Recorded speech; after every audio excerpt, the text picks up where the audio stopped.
tuning into Power Athlete Radio.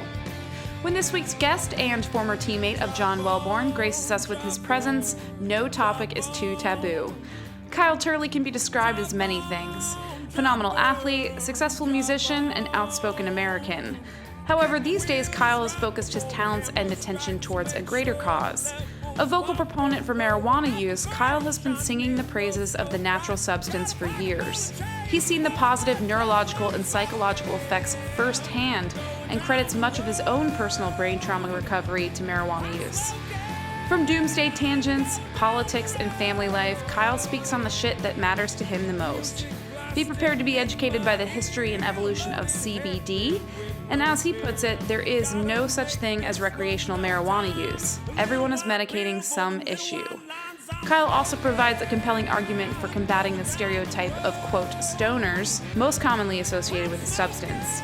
His anecdotes and experience of interacting with the community may have you rethinking how you perceive the people who rely on marijuana for normalcy and peace of mind.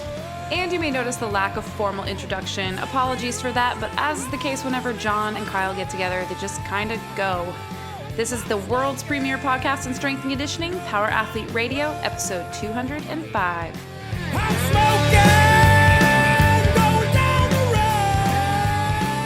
You know, you look at it and you look at the landscape of where it's at. You look at these states like Washington, Colorado, California forever. I mean, come on. You know, it's finally now legal or whatever, recreational, but it always has been. You know what I mean? Just don't be stupid with it. Everybody's doing it, dude. And you would think that the statistics, like that, they would be there to back up all of these claims about how horrible this is, and everybody's doing it, and there's no statistics to back up all of these ridiculous claims of bad driving, accidents, deaths on the freeways now are out of control because of marijuana. No, it causes people, you didn't even know that guy used it, until he's fat and lazy, so I assumed it was either food or, he's fat, dude, like to the point where when I see him, I'm like, dude, Chubrock, what's up? And the best is he has a Jeep. So he's always like, he saw my trucks, and so he's been asking me these questions, and he has like a fucking Jeep, and I'm like, dude, first of all, how do you slither your fat ass in the fucking Jeep? He's like, dude, I fucking just get in there. Oh, that's he's awesome. Like, man, I just fucking love to go camping and get fucking high as a motherfucker. And dude, these dudes are so funny, but thanks, man. Dude, these guys, pretty hilarious. These dudes have been, they build like fucking metal buildings, and he's like, dude, we've been putting up these fucking buildings that are what like, the hell? Where's my coffee? Damn it! Where our so they're putting up buildings, and I'm like, he basically was like telling me dimensions. I'm like, what are those fucking grows? He's like, dude. He goes, anytime we go to a building and we're putting it up, and the dude has like his own fucking well. He goes, dude, and solar and shit. He goes, dude, you wouldn't believe how many of these motherfuckers. There's a dude named Red something. He owns a bunch of car dealerships. He's like a super rich fucking Jerry Jones buddy, and he is basically has something like 1,000 acres of greenhouses down between here and San Antonio. My neighbor who flies helicopters was telling me he's flown over them, and this dude is basically betting big on marijuana to come in, and Jerry Jones and him are like, oh yeah. Oh, they all know it. That's going to happen. You can't deny it. If America is to be great again, it has to go back to where it started. And hemp and even the THC strains were widely talked about and enlisted by, to American citizens that you had to grow this. This was a part of our fabric of America. The government paid people to grow this, like they pay farmers out there to grow things, to not grow things. They had the entire Southwest covered with it. Everyone understood this. It wasn't until 1974 when they discovered that it killed cancer that they went on a campaign to convince the rest of the world that this was bad. So, I've seen unbelievable things happen to people's lives through it. And I know personally, just like you do, Kyle, the other side of it, all those other synthetic things that we've been given that have damaged our bodies. Dude, just from, when people ask me about it, I'm like, man, the only proof I need was seeing Kyle today, a pose from you when you showed up at my fucking house with the boat. Remember at my with like guns. I seriously, bro, one, I never thought I was going to see you again. And two, I thought I was going to like turn on the news and you were going to be like on the fucking hood of your truck with like a fucking just dumping rounds, fucking dudes up and being like, 74 officers were injured as Kyle Turley decided to go on a fucking rampage. And I remember like driving out of there and I was like, fuck, I hope Kyle, I see him again. And like, I just remember, dude, you were fucking like, dude, like we can laugh about it now. I mean, it's still not funny, but dude, you were fucking like shithouse rat crazy, dude. And like you're totally. Well, I still am. That's I know you are, but at least like you gotta have the right things to deal with that. So, but at least like you're fucking cognizant enough to where like, dude, like when you came over, man, you were soaked up in that shit. And dude, but you know what? It's so fucked, dude. Like they just keep trying to like, and I remember, what did you tell me? We're just trying to find the right mixture, the right cocktail. and that'll get you right. And I remember when you told me that story, I'm like, that doesn't sound right. You're like, your meds are off. I'm like, oh my God, this is fucking it was it's been a roller coaster to deal with the aftermath of the game. That's why I'm here. That's why I'm doing all this. That's why I speak about all this, because of what I know, versus what people need to know. And what I know is through firsthand experience, like you do, the understanding of what the game does to you, what searching for greatness can do for you. This is something that goes into so many aspects of everyday life for everyday people. Achieving greatness comes at a price, and understanding that, whether it's just through working out and achieving your, goals that you've set for yourself in the gym, all the workouts you guys put together for all the people out there, in your networks. I mean, what they're trying to achieve, even those come at a cost. Your body isn't invincible. And so there's a price to pay, for the way you look, for the way you feel, because getting up every day and going to kick your ass in the gym, it makes other parts of your body break down. But that one thing that needs to be there that we can fix, in my opinion, and we can start to address now through cannabis, is really tapping into that mental side of positivity and empowerment. When you lose hope with things because you got hurt in the gym, now you can't go in and train all of a sudden like you wanted to. All your gains are just now back to the bottom floor. You got to start over again. That can crush so many people, and you guys, I know you've seen it in your communities. We as football players, we've seen that on an unbelievable scale. All these stories that everyone likes to put out there as, that's just here or there. We know very intimately. You and I know these people. We are friends with every one of these stories. And if you make it to the top, then that's how you understand it. And so I can only, just give my personal experience and continue to live my life like you guys are, in pushing forward. If we can tap into more of that, cognition of empowerment and motivation, to press forward, the physical body, as I was talking to my football kids yesterday, and our old coach, John Matsko, Whoa. So your offensive line assistant, like helping out for, what is it? Riverside CC? Riverside Community College. Yeah. So you're out there. How did they fucking lure you out there? Well, I've been dabbling in coaching to high school levels for the last 3 years, and then just had an opportunity to get down there and finally ran into my old coach. He's the head coach there. He's my old offensive coordinator from San Diego State, Tom Kraft.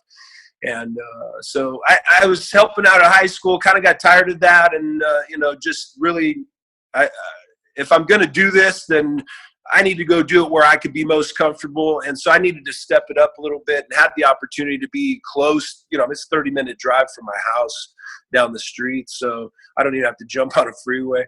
And, at this point in my life with everything and, getting my life back, from where we were, where we were just comfortable, riding in that dream, and that dream was living that childhood dream of playing football, be a part of game. And getting that back for me is a part of this healing as well, and tapping back into what I'm most comfortable with, because I kind of need this. We're at a stage now where we've got to have something. Otherwise, the idle mind is the devil's playground, especially with us.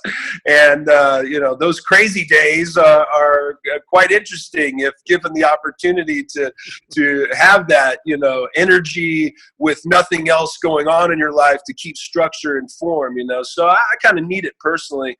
But, telling those kids yesterday, something that we learned from one of our coaches, Johnny Matsko, and that was one thing that – yeah. Yeah, he read. One thing that he said. You pick up on these little deals with coaches here and there, and he said you have to decide what you will accept. And it's always bit me in the ass. It's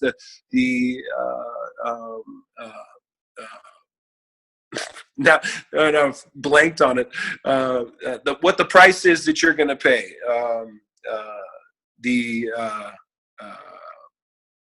Fear of regret versus discipline, the pain of regret versus the pain of discipline.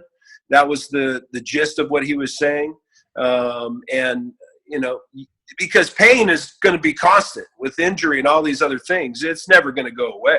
So how do you deal with moving forward? And so you have to constantly wake up every day and cognitively accept that role of, I'm going to wake up and do something positive. And it's hard to do with a compromised brain, and a lot harder to do with poor medications given to deal with it.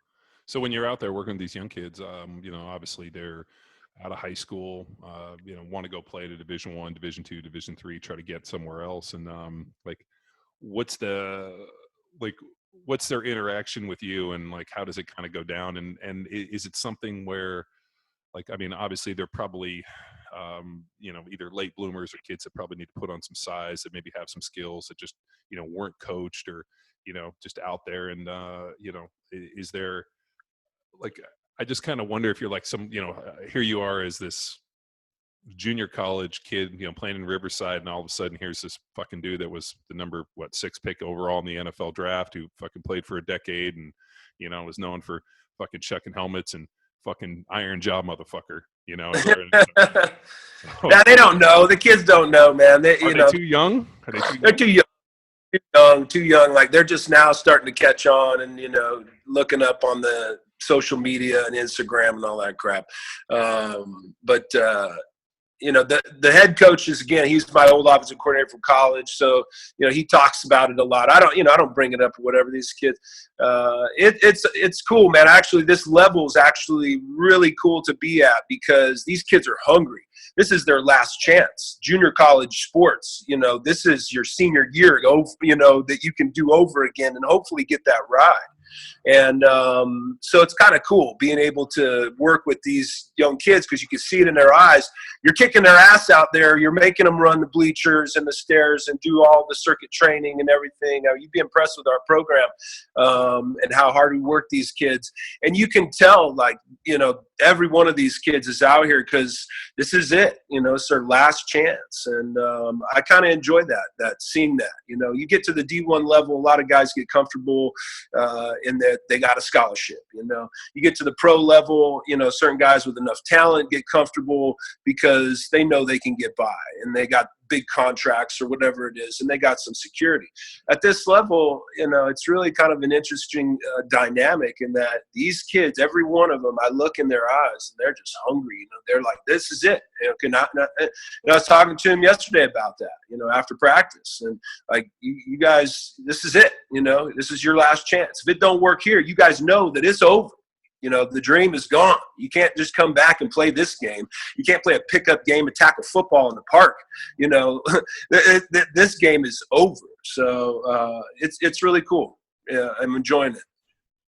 Yeah, that's what's. It's passion and pride. And it's telling, just working with guys like that who weren't gifted enough to just get the handout, and it's, even when they don't make it, Kyle, it's going to be a character builder for whatever they do in life, whether it's, go. I mean, there was a young Kyle Turley I remember hearing about that just wanted to go chuck luggage for Delta or something at LAX, right? Yeah. But Chase the waves. It's life lessons that I think are learned through sports. And I forget, I was talking to, maybe it might have been Tex, and that youth sports registration in all sports, not just contact sports, is down like 20%.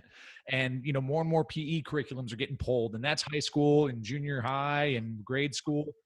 But there's something about the physical sacrifice, right? And the camaraderie of team sports that I know we've talked about countless times. That I mean, are you seeing that in these guys? I mean, do they come off as team players? Are they ready to do what it takes? Or I mean, what is the lesson we talk about is just like, hey guys, this is it. This is your last sacrifice or your last roll call. You want to be, you want to get the rose. You don't want to be voted off the island, so to speak. Yeah, no, I mean that's what I'm seeing here at the junior college level. I'm kind of motivated to stick this thing out as long as they'll have me. Nice. See where it goes. Because I look at these guys and myself being a coach. You guys want to see success. You want to see people move forward, and I look at this opportunity as, wow, I've kind of always wanted to dabble in coaching. I talked to you guys about that and, training guys, things like that, and getting them to the next level. And, it's never about money for me. It's about, passion and having things that you're passionate about doing. And that's a part of my passion. It was handed down to me by great men that came before me. And so I want to continue. I feel, I'm passionate to hand that down myself. And so I look at, the opportunity I have at this level, which is really cool because these kids, they are all wanting to fall in line and buy into the system because they know that these scouts are going to come here. And this is their last opportunity. So, buying into this program is what I see from these kids. I see it in every one of them, and I look at this opportunity for me as not just, I told these kids, I'm like, look, man, you guys all need to know that you're at this level right now where this is my opportunity to showcase what I can do. And you guys are JUCO guys, and I'll have the opportunity to still get in front of these Division I scouts and redo this, senior year that you had that you thought it was going to happen at, or, this new fire you've got within you to do it. And so I told them, I'm like, we'll have a starting line, but you backups, I'm looking for at least 3 of you guys also to be able to get rides, because of how well I'm going to coach you. And when these scouts come to the practices, they're going to see, guys who know what they're doing, even in our backups, because that's what happened. That's where I came from at San Diego State with the coaches I had, and in high school even. We didn't have just a first line. It was a second line, because our coaches wanted to give everybody an opportunity and knew that the scouting process isn't necessarily stricken to the guys that are playing in the game, because scouts don't necessarily go to the games all the time. They're going to come to practice. They're going to want to come to the gym. They're going to want to see how you work. And, if I can showcase that when they're coming to look at a couple guys, then they're going to see that I got a whole stable of cats here ready to go. And JUCO level now, they can come back into a D1 system and even, potentially redshirt a year under their program. And, it's about showing and showcasing potential. So does the conversation ever come up, man? Because I know you're close to it, with just the risks of long-term exposure to contact sports. I don't know. That's kind of towing the line as a coach, right? But you have the experience, you have the friends, and you have you've taken the long road, Well, I mean, here's an interesting thought. Like, do you, whenever and I remember I got hit up to coach numerous times, and probably a lot like you, I had reservations about it. And I remember the last time I got hit up about it, I remember telling him, like, the style of football that I played, 1, I don't think would be allowed today, and 2, I don't think I would feel comfortable teaching the way that we played the game to younger kids. I mean, dude, we were fucking, let me put my helmet through this dude's fucking skull as many times as I can and take big heavy shots and get him to fucking quit. And, dude, we go out there and fucking hurt a motherfucker. And like, that really isn't the type of skill set that that is really being taught anymore. I mean, if you watch like Scott Peters, with his, he's got a bunch of clinics that he's doing about, showing guys how to not use their heads, how to use their hands and kind of a lot of this stuff. So I just wonder, has it, going out and working with these kids to kind of keep that and be like, hey, I'm going to teach them a technique that I know might not be fucking like, the fucking. Oh yeah, man. No, believe me, when we get into pads and we got them helmets on, I'm gonna let these kids know that's a weapon. It is, and that's the game. You can't. That's the whole thing with me and my message. It's been to expose the problems that we have with this game because of the neglect of treating injury and illness. Period. And now we have an opportunity to address this brain injury even. You played the game because it was that way. I played the game because it was that way. It was motherfucking infectious. Okay? Well, there's nothing on this planet that drew that out in me, that primal, alpha male that is in there that it wants to go out into the real world and has to deal with these motherfuckers every day, and you're like, please, everybody's like, you're for Donald Trump. I'm like, yes, because I want it to burn down.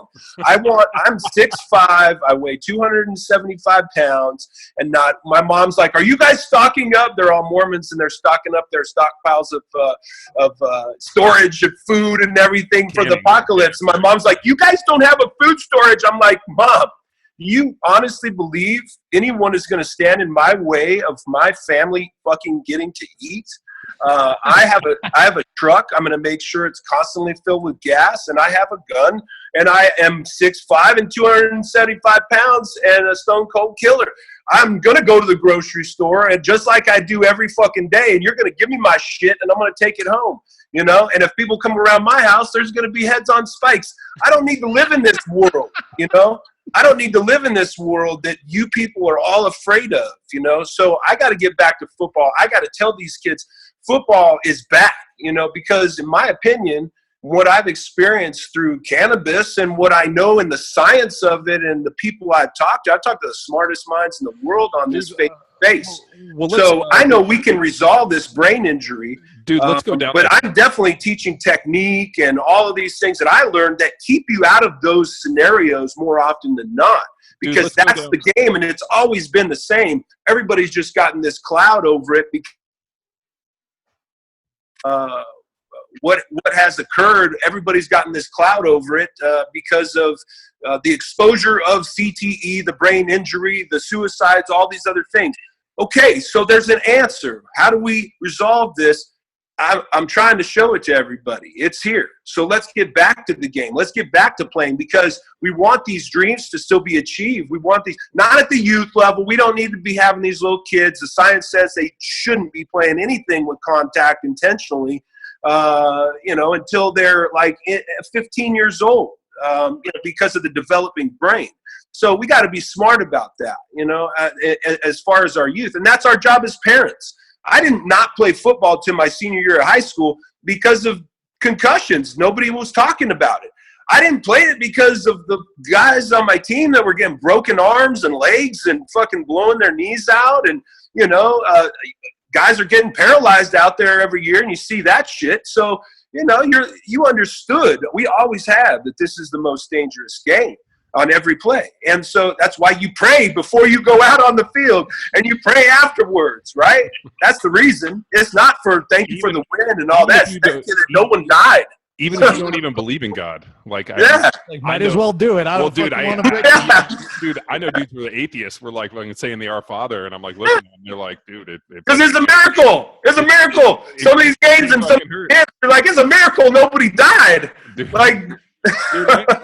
I always, I remember in training camp, dude, and you know that, man, when we were out there fucking killing it, and dude, the hilarious part is people are like, man, how does it go? I'm like, I think if you threw a civilian off the street in this shit, somebody would have fucking died. I'm like, I don't know how we didn't die. I'm like, and the only reason is you're fucking battle hardened and tested, and you know how to fucking take it. But I'm like, shit's fucking intense. But dude, let's experience that with your workouts. So isn't there something you were telling me about that a long time ago where people are working out and then their body turns to jelly or some shit? Yeah, there's something called rhabdomyolysis, and what it is basically you fucking train so hard, lactic acid and fucking all this damage happens on the intercellular level, and then the muscles pretty much Muscle ketones break down. Yeah, muscle ketones break down, and the muscle basically like wastes away, and like what is it? TK levels go through the and your liver and kidneys can't like process all the shit, and like fucking people have all these problems. And the hilarious part was when they were talking about rhabdomyolysis, they were like going through it, and they're like, oh, a real bad, after you train, like real bad muscle soreness. I'm like, okay, what else? And they were like, your pee would like be real like dark. I'm like real dark pee, range of motion, like stiffness, and I'm like, oh, so basically like every fucking day of training camp. I'm like, you motherfuckers didn't play for Dick Vermeil, where we had like 2-3 hour practices a day, and I remember like being in training camp and people being like, well, they can't fire us all. What if we just don't go out there, And I'm like, and so what I told these people, I'm like, you guys just haven't given yourselves enough rhabdo to where like overdo it. I'm like, your rhabdo tolerance is pretty low. I was like, dude, when you've effectively ramped up your rhabdo exposure over the course of like 20 years, like that shit doesn't bother you. But dude, let's I'm stoked to hear that you're coaching. It's fucking awesome. I think you got so much to give, and dude, like to mentor these kids is fucking awesome. But I really want to talk about the cannabis, and I want to talk about NeuroArmor. I want to talk about the CBDs, and I want to talk about that fight. And more importantly, your personal mission, which should be the mission of everybody. The idea of, can we say football, and how, and I hate to say, just because I use the word conspiracy, it's fucking not true, because there is a legitimate fucking agenda to kind of push cannabis off the table for whatever reason. But dude, let's dive into that, man. I mean, that's to me is the fucking most interesting thing out there, especially with California getting legalization, and how is a product like NeuroArmor going to not only safeguard future athletes but help to fix some of the problems? Well, NeuroArmor is a CBD-based company. CBD is cannabidiol. It's a derivative of the hemp plant and the cannabis plant. So it comes from both. But legally, federally, the loophole to get this into the people is through the hemp aspect. They draw it from the stock. It's actually imported. That's the only way to get around all the federal restrictions. If you're producing a CBD product in America, and this is non-psychoactive, no THC, will not test you positive on a drug test. This is the public's opportunity to try medical marijuana, but it's under supplement status, and that's how the legalities lie with it. Because of its Schedule 1 status still under our federal government, it can't be researched, it can't be any of this. So they found the way in through this supplement opportunity. As you go to GNC and Vitamin Shop and all these other places that are selling anything and everything anybody can come up with, some of it is just complete bullshit. They've done documentaries on that. So this is the loophole to where now the general public can have the opportunity to use cannabis in all 50 states and in 30 countries around the world. So this has been a worldwide effort, on behalf of a number of companies. Some are traded on the stock exchange currently. There are hemp and cannabis stocks on the exchange. So I saw the opportunity, as I have my personal experience with cannabis, what it did for me. I had to get off of all the pills. I was on every, painkiller, muscle relaxer, all those things. And then went on into, as we discussed earlier, the need for psych meds, and trying to deal with a lot of these neurocognitive issues that I was faced with, post-football career. So I can't believe why they would ever prescribe those. You're such a normal, everyday, happy-go-lucky person, and real down to earth was well. And what's interesting for me, I mean, shit, Kyle. I mean, we've known each other damn near 20 years, dude. What's crazy and like, what's funny is people are like, oh, Kyle. I'm like, honestly, he's probably just like the same dude I met when I was 23 years old, man. Like he just, but I was like, dude, like to see, you today, it was really interesting. Like, and we talked about earlier, dude, there was like this, like I knew Kyle, and then all of a sudden you kind of went to this dark place. And when you came back, and I was like, fuck, dude, he's back. And, that's all I needed. But I mean, yeah, well, and that's what it can do. I mean, that's why I'm talking about this. That's why I speak about this all over the country. And so you were able to get off all of your pain meds, muscle relaxers, all the psych meds and everything. And really, part of your big move from Tennessee out to California was the idea because, medical marijuana was happening out here. Mm-hmm. Came out here in hunt for really the deal we did with Vice, which was chasing strains, like you finding the strain that helped you kind of reclaim your life. And, for most laymen that don't know much about it, I mean, me included, I didn't know, I just thought it was half baked, weed, but Sure. and then after, hanging out with Kyle a bunch and kind of going through it and really starting to understand it, there's, different strains of the, sativa and what was the other one that you talked about? Indica. Yeah. I mean, marijuana has a number and there's strains, but I mean, there's all these different types, so many, yeah, hundreds and thousands of these different strains, and every one of them has a different effect. And so for you, it's just trying to match up and kind of solve that puzzle a little bit to find out what was most beneficial for you. Well, that was, my experience. Cannabis was introduced to me my second year in the league. I was committed to the dream.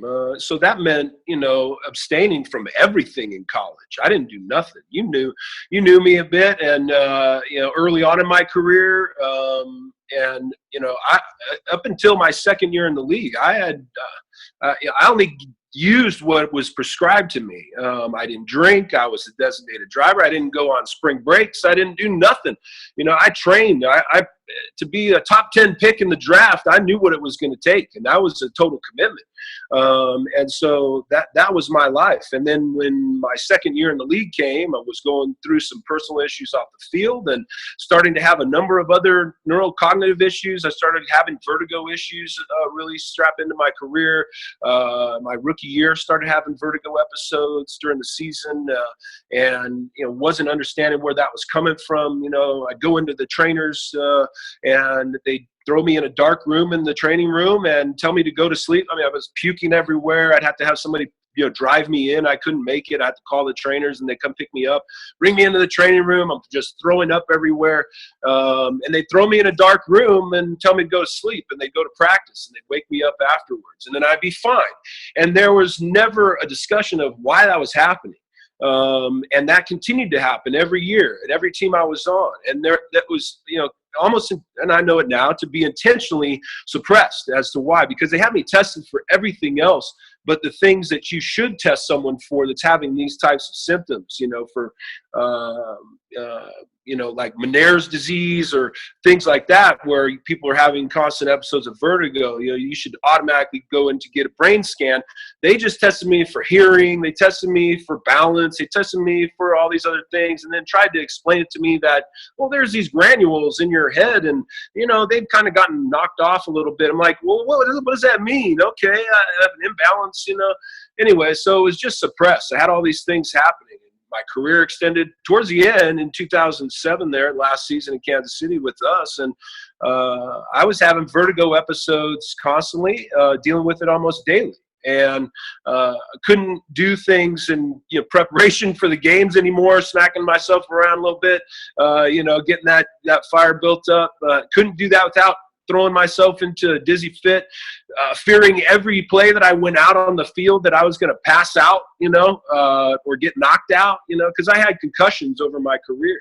And, these things all added up. And then again, so fast forward post-career of, not just all the pain medications and muscle relaxers and sleep aids and all that, was on to psych meds. And I understood, though, after cannabis was introduced to me, that there was something that could help me get sleep, help my mind feel better, turn all those bad feelings into good feelings, type of thing. That's what it does. And that was the only way I knew it. And then as I was in New Orleans, St. Louis, Kansas City, you get different things from different people. And every now and then something would come down the pike that was better. And it didn't make you ridiculously high. It just made you feel great, and you didn't have pain, and you weren't snappy. Everything was better about you. And so coming to California, understanding that, I went full force into, trying all these different strains and found one that resolved. Light sensitivity was better than any psych med that I was ever prescribed, with all the good parts, none of the bad. And I was sleeping better, and that all translates into, finding hope again. And I was completely hopeless at a little over 2 years ago of this cocktail of medicines I was given to deal with all these situations that I know now. And now I've had a number of other people get off of pills completely and only be using cannabis, from military service members to football players and others that have been in horrific accidents and things. And now their pain, they realize we don't even need those. Those never killed any pain. Painkillers don't kill pain. They just get you really fucking high. That's at the end of the day. It's a contradiction and hypocrisy in it, in that these synthetic medications are going to fix your problem, and all those actually really do is get you high. Cannabis actually heals, as it directs your central nervous system and your immune system, and speaks to those systems better than anything on the planet. You have a cannabinoid system in your body, and that's what those synthetics try to go to and interact with in their cocktails, to go to certain areas of your body. Cannabis is a total body implementation of that fires that immune system, fires your central nervous system to go and attack injury and illness and repair your body. And that's God-given, and we need to understand that more. CBD is changing people's lives alone. The implementation of THC to that will supercharge it. And, so my intention with Neural Armor is to get the general public finally the opportunity to see just what CBD alone can do for them. And using it daily, they will start to understand and see things change in their lives that will be miraculous. I mean, I can't say anything more than that. Every person I've given this to that commits to taking it daily has seen miraculous recovery in a number of things that they say just started to happen.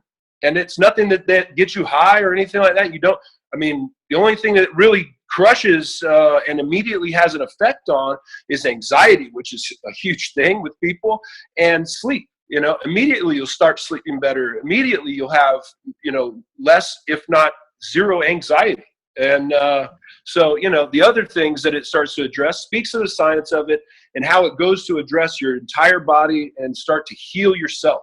So it's the only thing in the world that does that. Kyle, you had mentioned that there's in the chasing strains concept, people respond differently to different strains. I mean, you're out there talking to lead researchers in this subject. I know it's in the infancy, but is the variation in response a genetic thing? Does it have to do with just a varied brain chemistry? I mean, does the one that you found that cured the light sensitivity and got rid of that? I mean, if Luke had those problems, would that strain work the same for you, or is the strain kind of unique to the individual?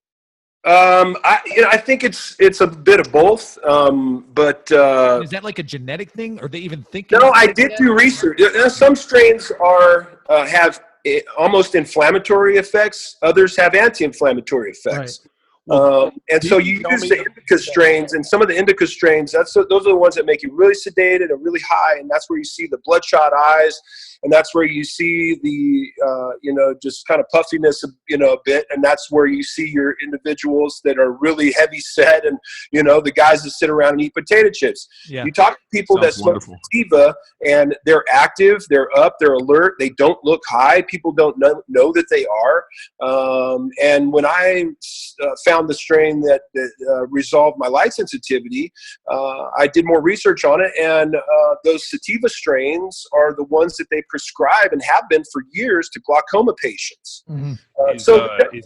That's the other thing about this. The government owns a patent on cannabis as a neuroprotectant. So what you're doing with eyes or anything else, But that was my next question. I know we talked pretty extensively, over the years that the government owns the patent on certain strains, and I think you were telling me that it's some god awful amount that they've gone back and tested and found that specific strains are able to elicit certain responses, and therefore they've patented and people can't reproduce. How old are the patents? Is this like a recent thing, or 2006 they patented cannabis?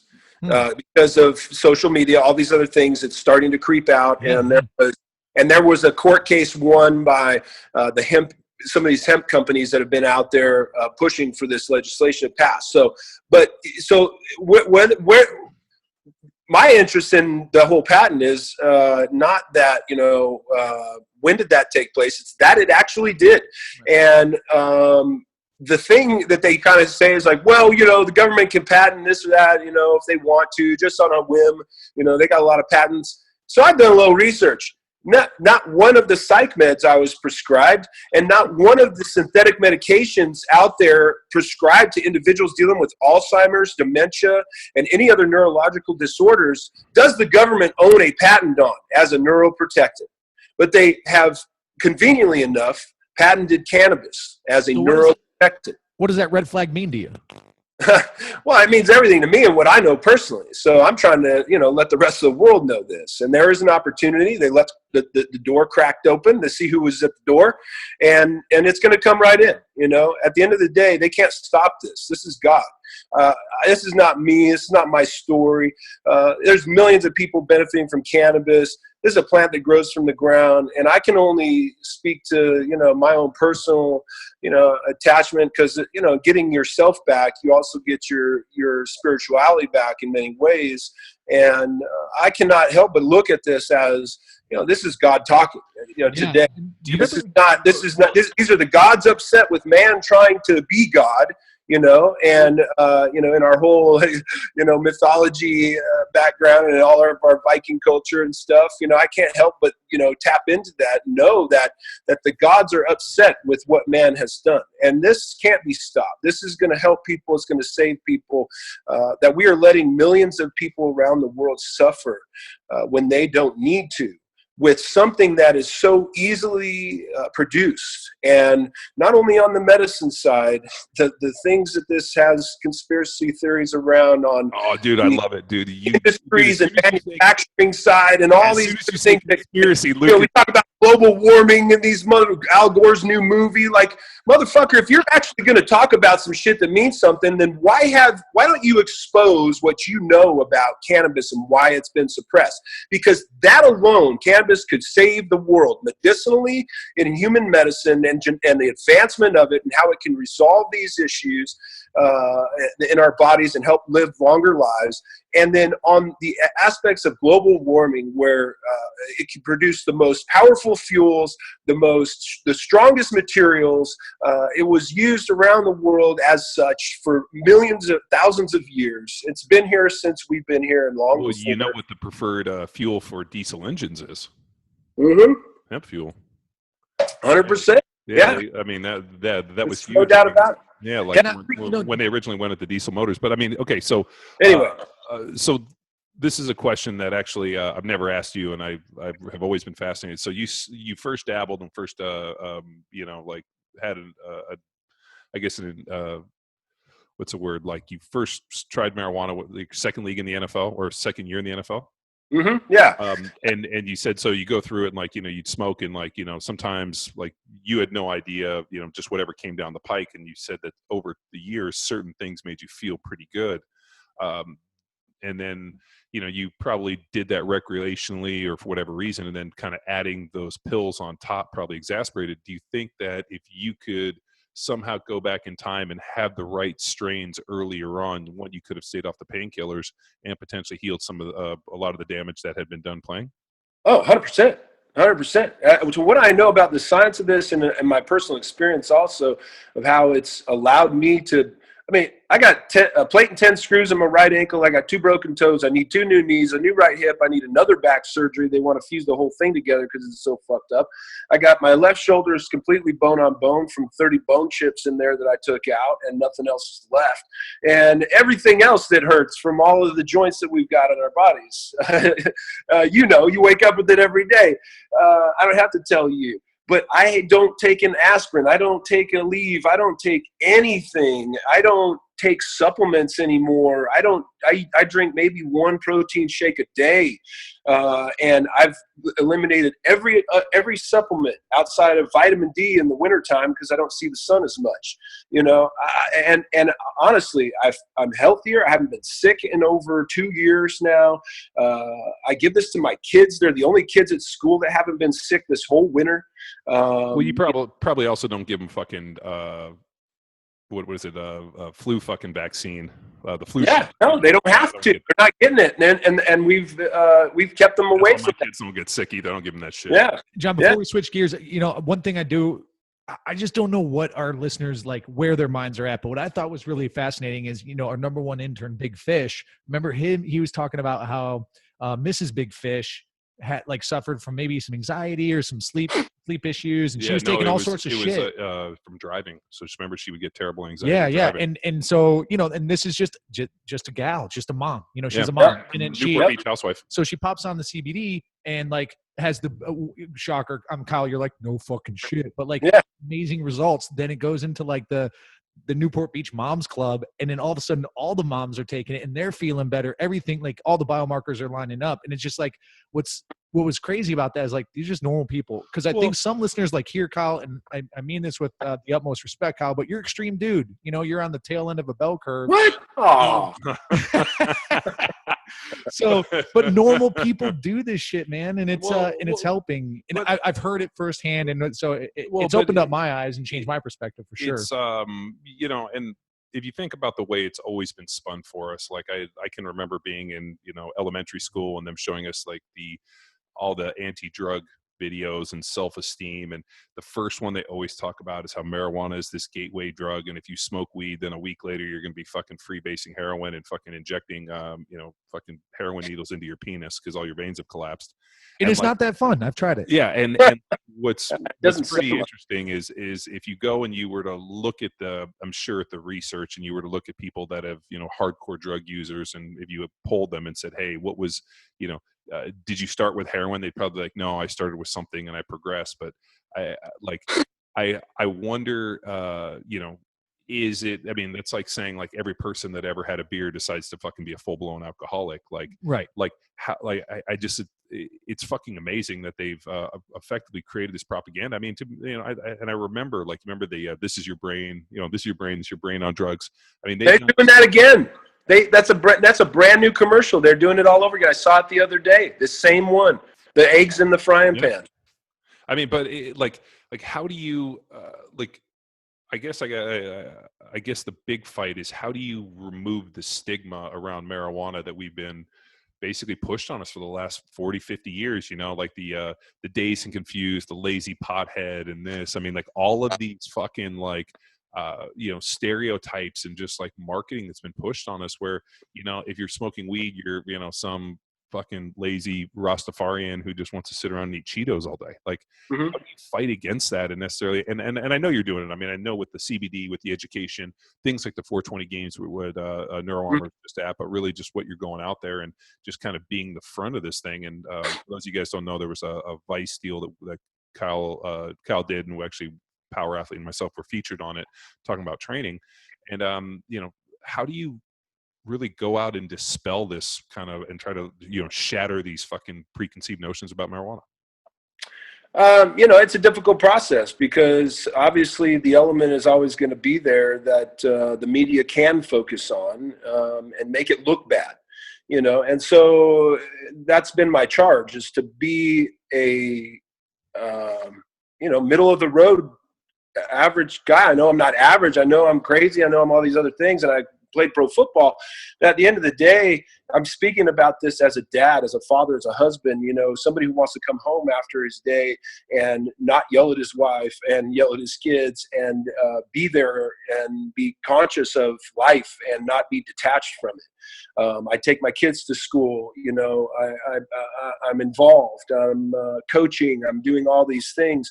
And so it's trying to empower people to, through the 420 games, events like that, and just our speaking opportunities that, have come about because of not only myself, but a number of other notable athletes that have now stepped to the forefront to start to change this conversation. You know, Steve Kerr, even now, it's starting to Phil Jackson. These guys are starting to come out of the closet and add their names to this story. And so it's just about continuing to try and provide more of those stories, as opposed to what really upsets me more than anything about it is that why do people care so much about someone's hair or their clothes or the way they look, or that they are slower and don't care about, you know, things, or, you know, and when they're just there, you know, and they're not doing things. You know, the irony of it all is that I've been to festivals, I've been to events, and the cleanest events are always the cannabis events, because people are picking up trash because they care about the environment. People are being respectful. There's no shootings. There's no fights. There's no, you know, like all these things you have Coachella and, or you have these dance festivals and fucking 40 people die. Yeah, and, like, you know, they all get some weird strain. Everywhere. Yeah, they've got some weird strain of ecstasy, or I mean, dude, yeah. You go to these cannabis events, they set up, their people are there, they're responsible, they're yes sir, no sir, you know, there's a, and anyway, so like I don't get people's this empowerment of individuals. It pisses me off. And, you know, so to those people, I just say, what fucking country are you living in? You know, is this not America? Is this not the United States of America, the land of the free?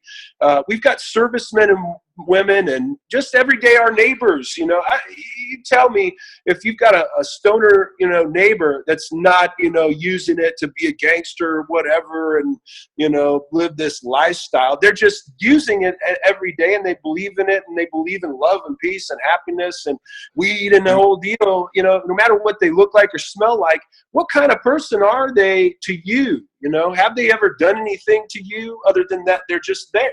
You know, well, so people need to get over that shit. This is 2017. You know, isn't that universal? Like everybody else is so concerned with like what's happening at everybody else's fucking backyard, and I think it's because nobody wants to really look at what's happening with themselves. Like, you know, yeah. You know, they want people to be miserable like them. That's the thing. In my opinion, and what I've seen and experienced from it is that there are people out there that can't stand that people are happy. And they need company, right? No, like yeah, it really is. I mean, the media has just been overly absent on this discussion, and they are complicit. They continue to run story after story of ignorance and these dumb things out there just as propaganda, and you can totally tell it. You know, and it's just got to end. This is America, man. I'm tired of people. I love this country. I didn't fight for it in a war or anything like that, you know, and so I can't speak to it on that level. But I love this country. I've been to other countries. I know what can happen in other countries too. This is the greatest country in the world, and people need to start respecting that and stay out of other motherfuckers' business. Okay, let them smoke that weed because that's keeping them from fucking you up. At the end of the day, so why don't you let them smoke their weed? What do you care? It's not going to make them drive crazy. It's going to keep them in the slow lane and making sure they put their turn signals on and making sure they got their fucking seatbelt on and everybody's sitting up straight because they don't want the fucking cops to pull them over and fuck up that buzz. You know, they're not drunk, swerving all over the road, speeding everywhere, and you can buy that shit on the corner store anywhere. Think about how many people, like, okay, so in comparison to alcohol, dude, think about one of our favorite pastimes playing as an NFL player is we would stand out on the field, and during TV timeouts, we would count to see the fights, and we'd be like, oh, look at that guy, and these fucking drunk idiots would be out there beating the dog shit out of each other. Yeah. Or you go to, like, a concert or any of the other things, and it's always the drunk motherfucker that's over there throwing punches. But I was thinking about it today. We, you know, had a big day, dude, in that they poured the foundation for, you know, fucking Power Athlete HQ fucking gym, you know, this Power Athlete HQ in Texas. So they were out there pouring, and my neighbor who's pretty much, you know, general contracting it for me, you know, he was down there. I mean, they started pouring at like fucking 5:30 this morning. We were down there at 7:30 fucking watching them do it. And my neighbor was like, man, he's like, you know, fucking undercover at night. And I'm like, you know, what's the deal? He's like, dude, you don't know who's going to drive by and be pissed off about this and want to come cause trouble. And I'm like, aren't these people just going to work? He's like, dude, there are so many people that don't have anything better to do than fuck with your life because their life sucks. And they feel that like somehow if they can fuck with somebody, they've done something. And he goes, dude, you know, he's like, dude, just trust me, man. Like, get it done fast. Let's get these guys fucking out of here. And like, it's just, that's kind of the nature. I mean, people are so interested, like why are they so outraged that Kyle Turley wants to go home, fucking, find his strain, smoke a little bit, and be a better person, and that's somehow gonna like erode the fabric of America? And what is the intention behind suppressing someone to be a farmer? At the end of the day, this is something that takes hard work and farming, man. And I'm sorry, there ain't nothing lazy and easy about this. If you're growing weed, these are some of the hardest working people. That's some of the hardest work, period. These people are dedicated farmers, man. And it's going to come at the end of the day. I don't worry about it because the train's left the station. It's already happening. This is legal now in, I think, 26 states and counting. So all these people out there can go fuck themselves at the end of the day. Kyle, right? are you worried about it's going to happen? What about like if it gets commercialized and the big tobacco? I've heard that big tobacco is going to stick their nose in it, and like what's your thoughts on that? I mean, is that? Well, I mean, Marlboro's already doing it. They got those Marlboro M. Yeah.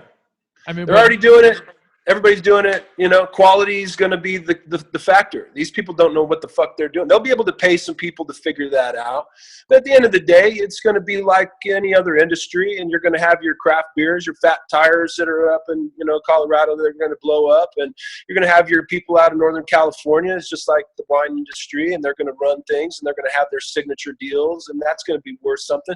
At the end of the day, it's going to become another product, and the best money and marketing teams behind it are going to succeed. Outside of that, there still is an underlying thing about people knowing where it comes from, and the opportunity is there for everyone to do that. And even at just California is going to implement the 6-plant rule now after Prop 215 passed, and it went to where you could grow at your house up to 24 plants. Now they're going to hack it on down to 6. These numbers that they throw around that they think are going to suppress it more or whatever. It's not. This is a plant. It grows from the ground. God put it here. You can't control it. Get over it. At the end of the day, in the marketplace, it's going to be about branding and marketing. You guys know this. This is your image. This is what you continue to do. And so those that are hustlers and know how to do that and get that work done and build good teams will have success. But at the end of the day, just like with your business, nobody needs you guys. They can go to a gym down the street that has weights in it and fucking do it. All right. And plants grow from water and sun. And people are going to keep doing that. No, that's epic, man. Who we just had on the podcast is Chris Bell. And are you familiar with Kratom? Yeah. Kratom? Oh, yeah. So he's, it's kind of on the similar mission. Dude, he's doing a documentary. He made that movie Bigger, Faster, Stronger and Prescription Thugs, and he's doing a whole deal on Kratom, and he's like, dude, this is a plant that grows out of the earth that allows people to relieve pain. And he goes, it's allowing people to get off painkillers. It's helping addicts. It's really doing a lot of great things, and the government's trying to come in and fucking Schedule 1 it. And the reason being is, and he's like, there's no fucking reason, you have all of these, Oxycontin, it's like taking a pill. I've taken it. It's like taking a pill. And I don't like the feeling of that, but there's different strains of it too. So there's something to find in Kratom. It's in the South Pacific Islands and stuff like that, I guess, Philippines or something, where it comes from. I don't really know shit about it. And Chris was just, we were rapping about it, and he's like, dude, it's something that it's almost weird that people talk about the Colombian drug cartels and all these rich cartels, and he's like, all you have to do is realize that the richest drug dealers in the world are the legal prescription makers. He goes, you want to and he was giving me some names. He's like, Google the net worth of the people that invented Oxycontin. Mm-hmm. He's like, they're worth like $4 trillion. And he's like, dude, like people talk about Pablo Escobar and all these people. He's like, dude, they don't even make a sliver of what these companies make. And, he's like, dude, it just happens to be in the banking system, which is getting fucking rich off of that too. Yeah. And he's like, dude, he goes, under, because it's white collar and, it's under the guise of the FDA and all these things. And so you have these people that are steering it. I mean, like on, I just watched Dr. Bueller, who's our buddy in Utah, forwarded me this link, and I ended up watching these like a 9-part series on like vaccinations, and they were going through. They had John F. Kennedy Jr.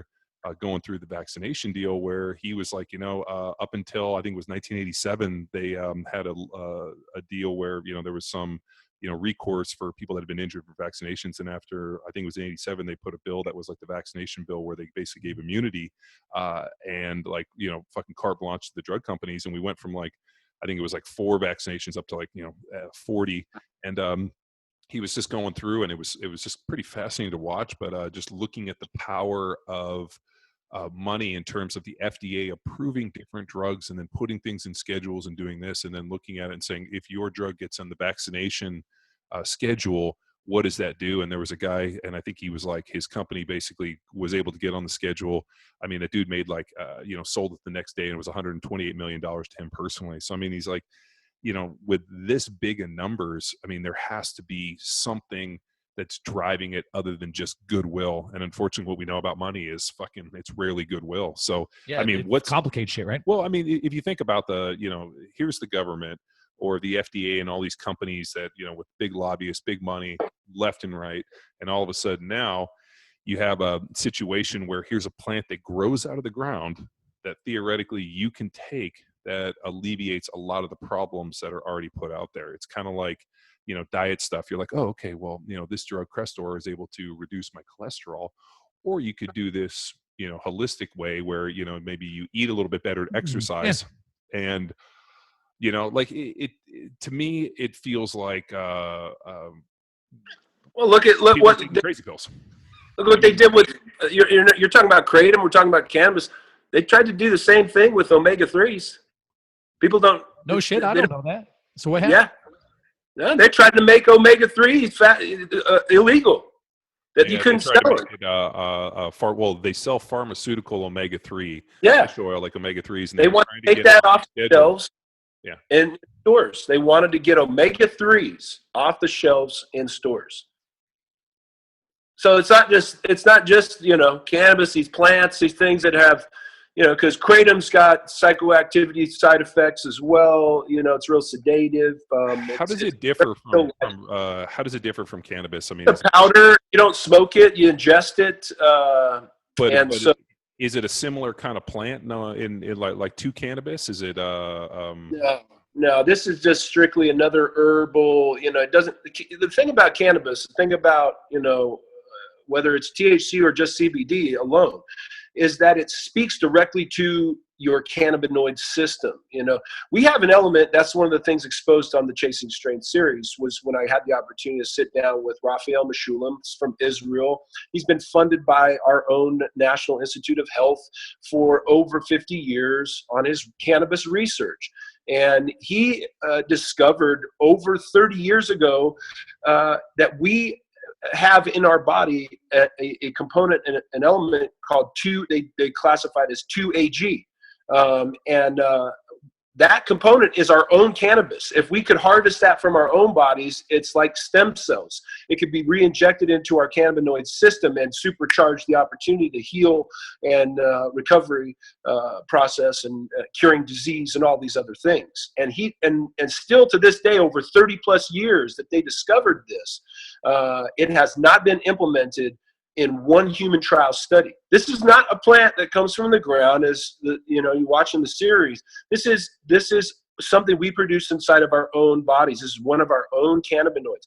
Cannabis, CBD, all these other things just mimic that. That's the plant version of what's inside of us. It speaks back to our potential evolution, life, the whole thing, and why we're here, and that's here too, kind of deal. But whatever, on a cosmic level, scientifically, it speaks directly to our cannabinoid system, just as 2-AG does, and that's produced in our own body. So kratom is another just holistic plant remedy out there, like opium and these other things that have been painkillers and just natural type of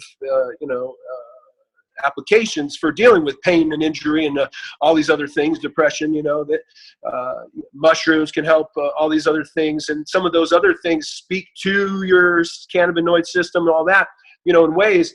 But and your central nervous system, your immune system, but nothing speaks to it more than cannabis because it mimics 2-AG, which is our own cannabinoid in our body, in our system, that helps more than anything in dealing with injury and illness and trying to recover. And so, kratom's one of these other things. Again, omega-3s, one of the other things, on down the line, opium, even mushrooms, they're finding all these things can be unbelievably beneficial if used the right way medicinally and prescribed and dosed in the right ways. You're seeing kids with cannabis go from grand mal seizures to nothing in like 20 seconds from a spray up the nose. This is on YouTube. So when you're saying the right way, Kyle, you mean in like a dose or combination or something that doesn't trigger significant psychological effects or not psychological. Yeah. What am I thinking, John? Yeah. If you're dealing with injury and what, man is trying to do with all these doctors trying to do, creating these medicines, that's why they give you prescription, because they're trying to hit that mark. And so over or under the mark isn't going to, resolve your pain or your issues or injuries. And so, it's in the dose. There's no such thing as recreational marijuana. Everybody's using it as a medicine to get away from something. And they're trying to reach a level of, elevation that helps them deal with their life, in some way. But if you're going to attack direct injury and illness, there is a mark to be reached. Over or under it isn't going to get it, and right on it will give you the healing you need. Everything else is just, fun afterwards, or helping to, better those things that you kind of selfishly want to have happen more. Yeah, the psychedelic side. That was the term I was looking for. You give yourself too much protein, you give yourself too many supplements, all these other things because you want to get bigger muscles, they're going to have a negative side effect on your system. There's a proper level of those things that you can have without damaging your body or disrupting your chemical, makeup. Well, Kyle made an interesting point early on about the different strains and more upon the CBD affecting the nervous system and helping to heal. The one thing that we know about the opiates is they don't dude. They cause massive inflammation, and they're fucking extremely hard on the small intestine and the gut. I mean, dude, you talk about people that are habitual users of opiates and painkillers, and dude, it fucking destroys the gut lining and really fucking has caused a ton of problems within the small intestine, which we know is the window to the immune system. So, people that are big on the That's opiates, water. I'm not just that shit's super damaging and very hard on the body. I mean, dude, ask Kyle, man, like coming off a detox from the opiates, dude, like will fuck your world up. So it's, there's never been a point where I've ever heard anybody say, hey, these, Vicodin or these opiates or different things are beneficial to the system. It's always like, these are extremely hard on the stomach. They're, they damage the gut lining. They're hard on the immune system. And you run into just, countless side effects. But what they do is they're going to numb you, or they're going to fucking sedate you, or make you buzzed enough to where you're not going to notice the pain. So now you're looking at something where, you're looking at all of these negatives for one positive, and now you're talking about something that has, medicinal effects in terms of healing and helping, central nervous system efficiency and, allowing the body to heal. So, I think it's super fascinating. I'm just kind of, I hate to use the word conspiracy because as soon as I do, Luke gets fucking excited. But it seems like the fact that there's a lot of information that either has been suppressed or isn't being looked at because potentially, I think it's fucking damaging to revenues for other people. Yeah, well, there is. It speaks to every conspiracy out there. It's ridiculous, and I'm just over it. I don't care.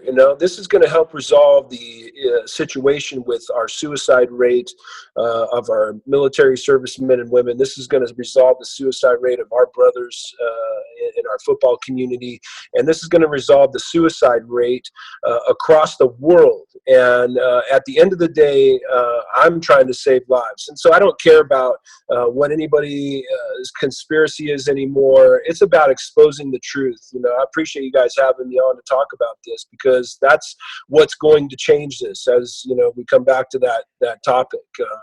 what's going to change us is having discussions like this, and being honest about where we are with our lives. People need to be honest with themselves. Everyone who has a criticism of cannabis can look at the three fingers pointing back at them, and those are likely attached to synthetic medications that they're trying to deal with their injuries with or their life with, and I can show them a better way. This is not about imposing some hippie lifestyle on the world. This is about resolving injury and illness, and everyone should be more than motivated to do that. As we've seen the ravages of what opiates have done in our communities, in our churches, in our congregations of people. I mean, you watch all these different things. I grew up Mormon, so I watch, the conferences and all that stuff every now and then. I look, and the people look miserable. They look sick. They're all overweight. They're all just on this pill ride. Salt Lake City's become the second hub, or now I guess moving to be the largest of the pharmaceutical industry, where it was in New Jersey. And now it's in Salt Lake. Is that because they in the Mormon deal that it's cool to take pills? I mean, yes, because you're talking to your doctor, and and so everyone's comfortable with this discussion of here, this doctor gave me this piece of paper, and I go and get these pills at the store, and my life's better, and not understanding that it's not going to be better. This is what you are preaching against at the highest level, because all those do is get you high, and all those do is mask what it is going on with you. So you're detaching yourself from reality and what God wants you to experience and feel, and while we're doing that, my aunt, who's, dedicated 100% of her life to the church and everything else, is losing her kidney and her liver because she's been on certain medications for too long. Ultimately, at the end of the day, to deal with, whatever female problems or, that they try to pawn it off on, or anxiety issues, and this pill will fix that, or sleep, you need help sleeping, here's this pill. Oh, just one a day won't hurt. One hurts. That's what everybody keeps talking about. The NFL, they're like, no, the use is way down. It's a lot harder now to get Vicodins from coaches or from the trainers and the doctors. They really put but it only takes one, and that's the truth. These things are made to addict people to this, and it's ruined people's lives. So all the conspiracies can get on with it, man. I'm just here to help save this game, help save the world, if you will, from what I personally have experienced and have a platform to talk about. And so I encourage more people that are just hardworking Americans that understand this to be more open about it and have those discussions. Because I've now introduced cannabis to so many other regular people, that are connected to us from our kids' schools and everything else, and all these other situations where they would have been prescribed pills for themselves, for their kids. We've got multiple people now giving this to their children and having amazing results, and there's no negative side effects whatsoever, only positive. So Kyle, do you see a day within the days that we're walking this green earth where on a same day somewhere in the whole world, there's a kid that walks into his pediatrician, there's a parent who walks into their practitioner, and an NFL athlete who goes into the training room, and you're all talking to docs, and somewhere all at the same time, all three of these people are getting a prescription for some sort of cannabis-based medication, and they're going to a Target to fill that prescription, and it's ultimately going to be a product of cannabis. You think that day is coming? Oh, yeah. Yeah, that day's coming. Again, the government doesn't put a patent on something unless they got some plans for it. Yeah. Okay. So that day's coming.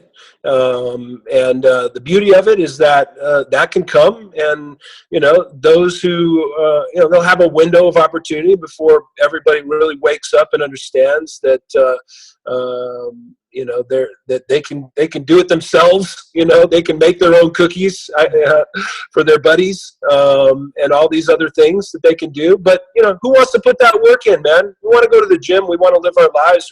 So these things will succeed. And again, it's a marketplace. And so once it's allowed and people have that experience, yeah, it's going to take over. They're going to try to innovate medicine, because that's where I personally believe, and why I speak like I do, because I want to keep pushing this, because they can't run from the truth, and the truth makes them exposes how they've been ignorant about it. So now there's more studies going on, there's more testing, and I believe if I can go down to the bad part of town and find the miracle that I've found, that science could actually take this to some levels of a bit more detail, and if they craft medications based on that can start resolving injuries and illness for people every day, it's going to be on the product side, in my opinion, and the medicinal side, and like Walgreens and all those things, they'll just start going away, because they can't stop this thing.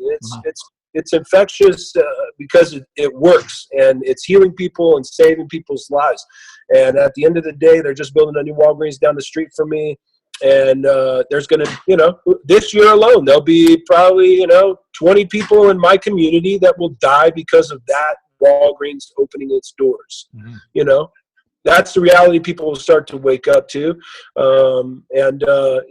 At the end of the day, they'll start seeing the other people at their school start talking about this CBD stuff, you don't need to be doing this, because you don't need to get high with marijuana for it to work and be medicinal, right. And when everybody's tired of being high, which is all that they're doing with all these pills, they're going to realize, they've been hoodwinked and all these other things.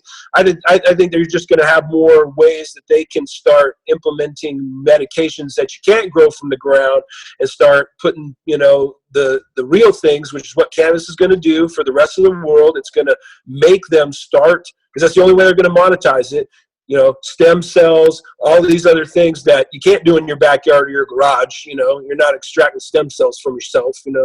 Who's doing that? Nobody. Right. You got to do these things in laboratories. So it'll start exposing them to the opportunities where they can only go from cannabis, because cannabis is a resolution, a wonder medicine that resolves injury and illness. But stem cells, all these other things can be so much more advanced, where they can start curing diseases, and they're just sitting on all kinds of stuff. I'm convinced of that they'll be able to catch back up, to what the success cannabis alone has, but it'll always be there. So because you've been in this fight for a while, and now you said there's names like Phil Jackson, Steve Kerr coming out as, I guess, just pulling back the curtain a little bit, being like, yeah, it's not that big of a deal. Do you think what other prominent figures, or what type of figures do you think need to come out that would really kind of accelerate the social acceptance of this type of treatment, or this type of, even recreational use of cannabis? Does it have to be a politician, a CEO? Yeah, well, I don't know, man. You would have hoped that all these presidents that used marijuana would actually speak about the truths that they know, because those guys know a few things about it, and why it's illegal, and why they own a patent on it still. Right. They are. I'm just amazed at the press, and that this is not a question that they ask. Like, why would there ever be a question in the, to Spicer or whoever else is, whatever administration is going to stand up there and answer questions to the media? Why does the government own a patent on marijuana? What is the answer to that? Why? And why do they not own patents on any of these other medicines that are out there that they're trying to promote to people? And what's Trump's response? It'll be huge. Wonderful. Huge. Wonderful people. Let me just make a bunch of generalist claims, and with no founding whatsoever. Yeah, man. And he's got, what's his name? His guy out there talking about it and saying they're going to, impose more federal funding behind it and stuff. It's, fear mongering again. And Trump already said that he would be in support of medical marijuana, and if he supports the troops, then he will. But they're not going to. It almost seems like as soon as they get into office, these guys, they talk about, I'm cool and I smoke weed. Trump. He's been in the entertainment industry. Come on. He's done blow off a hooker's ass. I'm pretty sure he's done his fair share of cocaine. They just we've never talked about this, but I think isn't that just assumed? Everyone's like, oh yeah, I guaranteed Trump's got some crazy coke stories. Well, oh yeah. Did you hear about how the KGB was filming him in Russia with these fucking Russian hookers pissing on him and stuff? I was reading. I didn't know. I haven't heard this. Dude, I was reading how this stuff, how they like came out that they have all these videotapes of a bunch of broads like urinating on them, and I'm thinking to myself, I'm like, yeah, I'm like, yeah, we already knew that, or we yeah, just assumed it. Well, I mean, like looking at him, if he told me that he likes to go to Russia and have Russian hookers urinate on him, like it's not like I'd be outraged. I'd be like, yeah, it's kind of. Is there anything? Whatever. I mean, yeah, whatever, man. But all these guys that have done all these things, I mean, and then you got presidents like Obama who's been, out there about his, use of marijuana. It's got it in his book and stuff. It's these people who have the opportunity to educate themselves is what really perturbs me, is that's who needs to come out more and talk about this is people who can't. And the media that needs to continue to expose the truth and not just focus on, like my show, Chasing Strains. It's been the hardest thing to get them to put up. I don't even know if they're going to put it up. It went up onto this so the Vice thing never went. Go 90 app or something that Verizon bought into, and then it just shelved there for a while. They've said it's going to go out on the air. I don't know. I've had videos taken down off of YouTube where it's just me speaking about this like I am here. You guys watch. You guys put this up on the internet, put it up on YouTube. Yeah, but don't be surprised if they shut it down. They take this episode and they just trash the whole thing, man. It's been amazing to see the opposition at work here. Yeah, I just don't think the two they're in fear. Yeah, I don't. Yeah, I mean, there's like 4 people at home, and probably 2 of them are our parents. Yeah, that's a fact. So I mean, it's they're never going to get to see it.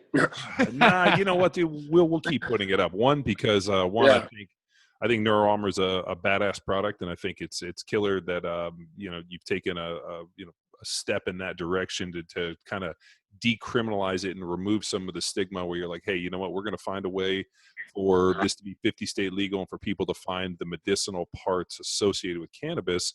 And the problem is people are so uneducated. Every time I talk to people about CBD and they're like, well, doesn't that get you high? And I'm like, no, that's the THC. The CBD is actually the part, the cannabinoid that helps the system and is really the part that when they do the research has the medicinal parts. And I'm like, dude, you don't have to, like you said, you don't have to take cannabis. So the problem becomes is, but this is so fucking universally true. We're so inundated with just so much information that people don't know what to believe. They think that, one joint and I'm going to be fucking Spicoli with a skateboard falling on my head and Mr. Hand chasing me down, when in reality, that's not the case. And, but then it's also interesting that, you have people that it's okay that they go and they get a prescription for, 90 painkillers every 30 days and pop those motherfuckers like breath mints. But yet, there's an idea that, hey, potentially you could do something else. I mean, and I know for me personally, if I was in pain and dude, the last thing I'm going to do is go to the fucking doctor and get a prescription for painkillers. Isn't that weird, man? I don't know why. Yeah. Because, 10 years ago, that's what I thought you're supposed to do. And you get on this journey and you talk with guys like you, Kyle, and just John, that, you're League of Extraordinary Gentlemen. And you're just like, man, why the fuck would I ever go to a hospital? Unless there's something sticking out of my arm. Yeah, you fucking go there to die. I mean, dude, hospitals, like, you go to a hospital to die. If you go to the hospital, you will die. I mean, that's why we deal with people like Dr. Tom, where you go visit him and you get your blood work done and you make sure you're fucking dialed. You go to the gym and you train every day and you have great conversations with Rob Wolf and you read their books and you try to make fucking better educated, decisions about nutrient density and micronutrients, and you try to sleep with Doc Parsley and not with Doc Parsley but under Doc Parsley's I know a few people who would. Callie, I'm talking to you. Well, but I mean, Doc Parsley, like get your sleep, get your exercise, fucking eat a real food diet, train, fucking live your life. And and if pain or injury comes up, you have to fucking deal with it. You can't just hide it away until it becomes so bad that next thing you know you're fucking invalid. But the idea that here's something that you potentially can try and kind of forte, and you don't have to necessarily jump in and go buy join a reggae band and start smoking weed. There's products like NeuroArmor out there that have the CBD in it and the medicinal parts that you can try. You can order it and get it in and fucking give it a shot. I mean, dude, I've taken it and I can promise you don't get high. You just kind of get a very interesting sense of well-being. And no, I mean, it's just feeling better is kind of a interesting statement. I remember my wife being like, well, how do you feel? I'm like, I just feel kind of better. Like, man, like it just That's what it does. yeah. And it's about injury and illness. At the end of the day, what are we doing? We have in sport, in exercise, you have injury. It happens. And are you going to go to the doctor and get that prescription, or are you going to give your body what it wants and what it needs? Your body doesn't want Vicodin. Your body doesn't want Percocet. Your body doesn't want those things. At some points, your mind, wanted these things because they made you feel so good, after you took them. But your body doesn't want that. Your body needs cannabis. It lives on it. It's why we have a cannabinoid system. People need to understand this. They need to start using it and empowering it, because it will not only repair their injuries and their illness much faster, it will help their cognitive issues in dealing with all of those at the same time become non-issues. Motivation, power, empowerment, personal empowerment to be motivated, to have hope, to go out there and get up every morning and go train. That is the most important thing, because the pain is going to come. That's going to come, but are you motivated to go do that? And if you're not there, then you're imbalanced. And so what cannabis does is balance that system out. CBD speaks to that more than anything on the planet. And that's what NeuroArmor allows people to do. It has that opportunity, all 50 states, 30 countries. Because of Power Athlete HQ, you posted about it, or I think you posted about it on your personal page. I did it on my I'm shipping product now to Australia. We're shipping product, got hit up by a professional rugby player in London. That's a big-time rugby player, one of the big leagues. I saw it on my page, when I reposted. Yeah, 100%. Everyone says, we've heard about this, and we want to try this. Can we? And we're like, we looked into it. Yep, we can start shipping there. So, is there any way we could, we probably can't pull it off the cuff right now, but I'm sure in the show notes when we push it out, we could probably get like a discount code for NeuroArmor that anybody's listening and wants to give it a shot. We probably put together a little discount code, and and Kyle can push that out, and we'll get that offline. And if you guys are fascinated, you want to give it a shot and see what really it's about, and support the cause, because the funny thing, and Kyle's going to laugh when I say this, I said the one thing that the world is most afraid of is basically making, like, if you want to fuck with the world, make Kyle Turley a billionaire. And I've always said this joke, because here's the hilarious part. You got never happen. Oh, dude. No, they would kill you first. Like Mark Zuckerberg, all these dudes get all money, and you fucking hear about it. I'm like, dude, if you gave Kyle all of that dough, not only would he work to try to set this motherfucker on fire, he would spend every dollar to set it. He'd be like, oh God, wait, hold on. What good is it if you can't do good with it? I always laugh where you have the Leonardo DiCaprio's talking about global warming and whatever, and then he gets on his Learjet and flies to his fucking 300-foot yacht that's pumping out 900 gallons of diesel an hour, and basically evaporating the fucking environment. Take it easy on Leo. That's Leo. That's my guy. Well, dude, he parked his massive yacht and destroyed like an entire a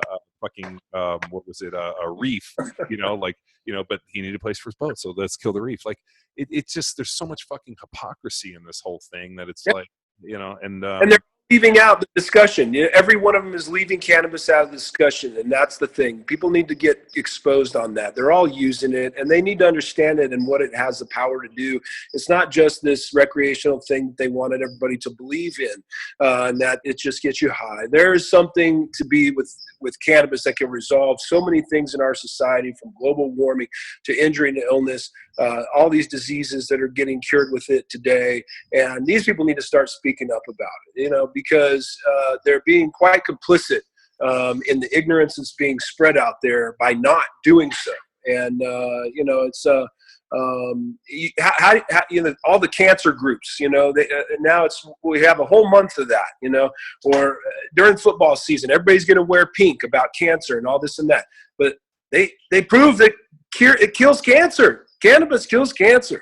I mean, my wife has skin cancers, and they're done in 3 days by putting it on a Band-Aid and covering it up and putting it and rubbing on this cannabis oil. She doesn't have to get these things cut out of her skin anymore over 2 years now.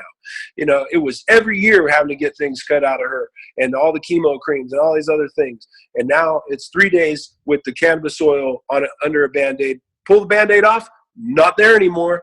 And I've given it now to multiple people that are dealing with cancer. The science behind CBD alone, neural armor, any cancer patients, research the science, CBD alone can increase the success rate of any cancer drugs, any and all. And actually, there are multiple facilities around the country and the world that are using CBD now because of that. Over 50% improvement and success rate of cancer drugs can be achieved consistently through every cancer patient through using CBD. And so, there just has to be more education. People need to, stop being so ignorant and just casually throwing around these causes and all these other things without trying to find a solution. I didn't just talk about football, all the problems with it, just to sit back and bitch and be that, disgruntled football player because my career didn't end the way I wanted it to, or whatever. This is about trying to take that opportunity to speak to how do we fix this. That's all I've been empowered to do, is not just expose problems with our game and our society, but how do we fix those things? And in my opinion, it's through cannabis, because if you can heal yourself and heal your minds, then all these other things can be addressed. If you don't have a clear head and clear thinking and your health, your body's controlled by the misery you're living in. Well, I think that's telling. I mean, listeners, if you haven't heard Kyle's first podcast with us, it was kind of it was topical with the NFL, and like you said, like there was a sense of you're disgruntled, man. And what's cool now is like you got in the fight. You like you said, you've continued to pursue this as a potential solution. And now, what you said earlier is you're saving football. It's like you saved it within your own psyche. Now, for these JUCO kids you're working with, like, hey, they could be on, like, it's like riding a unicycle down the Grand Canyon. Like, you're eventually going to crash, but at least now with some of these treatments, you got a crash mat. You know what I mean? Like, exactly. You're good. Yeah, it is what it is. You're never going to be good. You're never going to be perfect again. But your body can start to address that in a much better way. We've headed down such an unbelievably wrong path with trying to address injury and illness through all of these synthetic medications. And cannabis has been there since the beginning. It's documented throughout our human existence. In every society around the world. And then, and if you're a Bible thumping oppressor, and want to go on that route because of this, demonization of the plant, then you just need to get back in and start reading your Bibles. Okay. Because it says that all of the herbs of the earth are for the benefit of man. And I cannot, as a person who believes in a higher power, sit back and say that how is it that this plant that smells different than anything, looks different than anything, does things different and better than anything, why is it here? Why has this been around the world in every continent, from cold climates to hot climates, humid climates, dry climates? This plant has existed. And everyone in documented society around the world throughout history has spoken about its power. And so why are we in 2017 so ignorant and, and where we are? We should be so much further down the road. If they would have only exposed the brain disease in football when they discovered it, when Omalo brought it to them, how many lives would have been saved?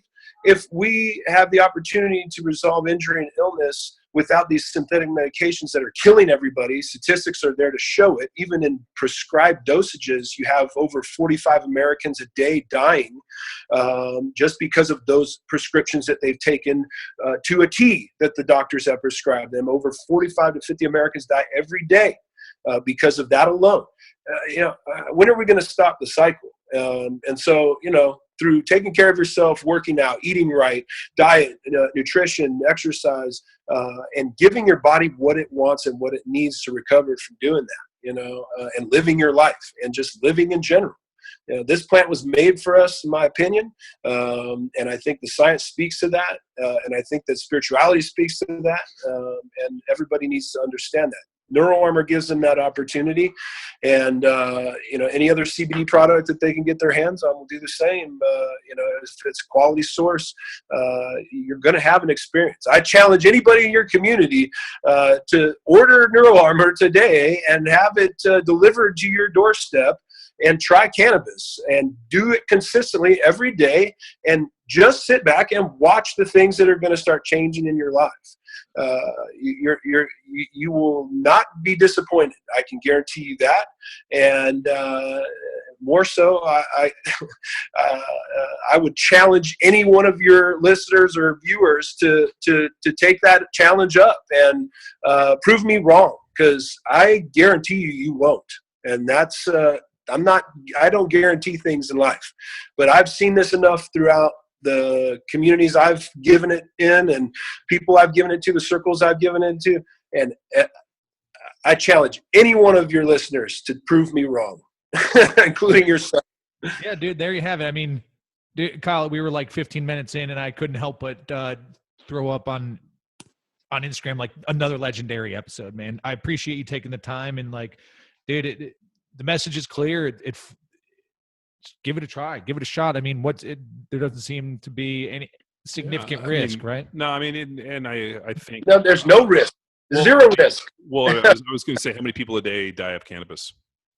Zero. Not a person in the history of the world. Believe me, if it was there, they would be talking about it quite loudly. Yeah, that's a good point. I remember Joe Rogan making a point. He's like, how many people, like, he was going through all statistics of, like, alcohol crashes. I mean, all these different things. And he's like, how many? Changing a light bulb. Yeah, he's like, how many people have died of cannabis? Zero. And I remember thinking, like, how is it that and if it killed somebody, we'd hear about it. I mean, obviously, the effect of CBD, which, if you guys want to check it out, I mean, hit it up, but just do some research. I mean, just like everything we've talked about, I mean, and really the theme of this show from day one has always been battle the bullshit. And, whether it's, bringing on Chris Bell or having Rob Wolf or Kyle Turley, different people coming in and really just, talking about, their personal fight and what they're doing, and more importantly, their little piece of how they're trying to affect and change the world. Because unfortunately, one person isn't going to fucking change the world, but a cohesive group of individuals fucking casting, pebbles into the, I guess you could say, the pond of life, will effectively create such a ripple environment that we can start making effects and do the effect. I mean, just talking with Chris yesterday on the, for the podcast to be coming out here, in the future, just the effect of opiates and prescription drugs is so far reaching beyond what we know with the illegal stuff. And then you get into a situation, he was telling me, in the state of Tennessee, they issue more prescription for monthly painkillers than there are people in the state of Tennessee. So, like, more scripts are written for these different painkillers than there are people. And so he's like, dude, the people are going to 5 or 10 different doctors, and he goes, these epidemics.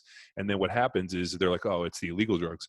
Well, no, eventually they get cut off. And then what do? And they can't get their Vicodins, they can't get their Oxycontins anymore. So then they turn to cheaper, more easily accessible hard drugs. And these guys end up dead. And he's like, dude, it's the gateway to hard drugs isn't marijuana or kratom or these other deals. It's fucking painkillers. A guy hurts a back, doctor writes him a script. All of a sudden now, the doctor won't write him anymore, and next thing you know, he's kind of progressing down in this deal. So and I think for a lot of people, they feel it's somewhat hopeless. Like, how do I get out of this evil cycle? And it's this vicious circle where pain, and I got to go get this, and I feel like terrible, and I watch my health declining. I mean, because that's Kyle, man. I mean, I know guys that we've played with that, all of a sudden get hooked on the pills, and you can fucking see it in their face, man. Their hollow eyes, and dude, it just sucks the soul right out of them.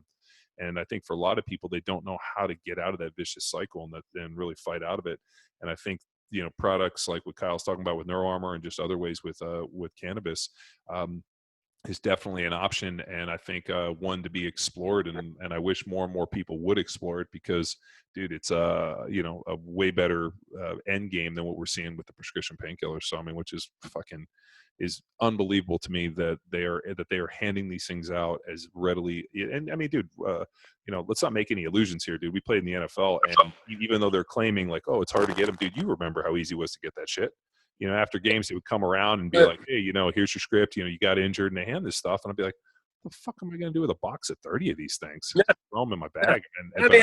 You know? At the end of the day, man, it's about education, okay? What I've learned and you learned about those is that they don't work, okay? And the science goes back to understanding that those side effects on those bottles are real. People just need to educate themselves. They don't need to hear my story. They don't need to hear anybody's story. They don't need to hear you talking about it. They don't need to hear anybody talking about it. They need to go be educated. And at the end of the day right now, you have an opportunity to try something. Not just be educated, but have a personal experience and say, yes, it does or it doesn't work for me. Okay, and I challenge anybody to do that. Go to neuroarmor.com and go to our buy page and you can a product page, and you can go and pick your product that you'd like to try. And if you got any questions, hit us up. I mean, So Kyle, we're out trying to give people the opportunity. What's the difference between, like, let's say the nectar and the extract? And so there's 4 different products here. Yeah. So the nectar is a water soluble product. You can put that into any beverage. And the nectar is the extract that you can put into any liquid, mix it in any drink, a bottled water. There's 30 full droppers in a bottle, so a month's dose, if you will. And the extract is the MCT oil with CBD. It breaks the blood-brain barrier and has immediate absorption rate that can get it into your system. Our company is focused on bioavailability, rapid, results in getting this into your system. And so, we focused on these things that allow, it to be automatically implemented. The nectar is going to go in your system. It's in nano form, so it's going to go into your system and through your stomach lining. It's never going to go through your digestive tract. Again, 30 doses a bottle for a month's supply. And, again, if people take it consistently and daily, then they'll have an experience. They'll have an experience that they can say and speak to, whether or not it works or doesn't for them, and at the end of the day, I think it's worth $50 for somebody to try and improve in your life. I think will convince you in just that 30 days that, you need to keep putting this into your system, and I'm not here to make money. I'm here to expose this. And so, everything we do continues to benefit charitable causes, and try to, use whatever is profited from this to help keep giving back, to help continue this conversation and get people well. And, I've got a community of brothers that I care about, and this is just one of those things that I've experienced a benefit from in my life, and I have to give this to them as well, so that the rest of the world can try this is just an amazing opportunity, and I'm quite fortunate and, that I have the opportunity to do that. It's a very rare opportunity in life where you have that opportunity to affect so many people in a positive way. And I think that when you have those opportunities and have the opportunity to be on a platform to expose that, you got to take advantage of it, So I appreciate you guys having me as always, man. And, keep loving what you guys are doing. I'm glad you guys are back up and running now in Tejas. Yeah, I mean, we've been, dude, it's been dicey seeing is that, internet, but dude, we're moving ahead, man. The facility got poured today, and dude, we're just in the process of building some sick infrastructure. So dude, I can't wait for you guys to come out and, dude, just it'd be bitching to get you out here to Texas and fucking we can sit down and do some legit stuff and having a legit place, because I mean, we got to the point where we were in Costa Mesa in our little fucking office, and I remember like every time we'd have like a business meeting or people would come in or whatever, I remember being like, the sea creatures would just swim by. I just remember the garbage cans. Dude, yeah, like, gonna finish that burrito, man. Yeah, it's like, take it. It's been in the street for 2 weeks. Or like it was just, dude. I mean, but in Orange County, I mean, everything's so fucking congested, and where do you find like an industrial spot that like we can have a gym? But I mean, it didn't exist. Riverside, man. I told you. The fucking IE, bro. And the IE. It's cool, dude. And dude, Texas is fucking interesting, dude. Like it's like so much open space out here.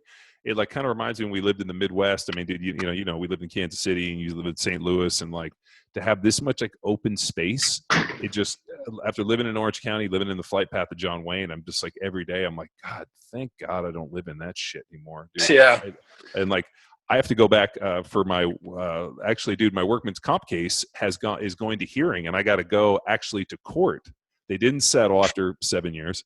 So I have to go back to LA and actually go to a court case against these motherfuckers who it went to neutral arbitrator, and they said, hey, you know, we'll select the doc. And we were like, fine, select the doc. We'll go with whatever he wants. And so they selected the doc. I went in.